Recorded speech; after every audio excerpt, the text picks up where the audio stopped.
Mungu yu pamoja nawe. Isaya 51 mstari wa 12 unasema, mimi ndiye niwatianyaye moyo.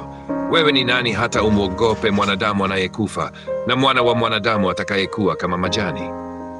Ndugu yangu, katika maisha haya kuna mambo mengi yanayotuletea hofu: matatizo ya kifamilia, hali ngumu ya maisha, magonjwa, au hata maneno ya watu.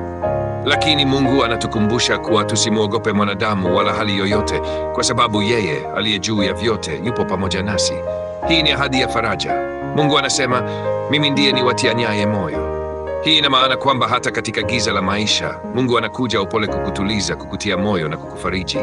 Usiruhusu hofu ikuondoe katika tumaini la Bwana. Kumbuka, mwanadamu ni kama majani, anaweza kutishia, anaweza kukudharau, lakini hana mamlaka ya mwisho juu ya maisha yako. Mungu ndiye mwenye mwisho wa jambo. Leo, chagua kumtegemea Mungu kuliko kuogopa wanadamu au hali. Mtegemee yeye aliye mwaminifu. Yeye hakuwahi chelewa, wala hakuwahi kushindwa.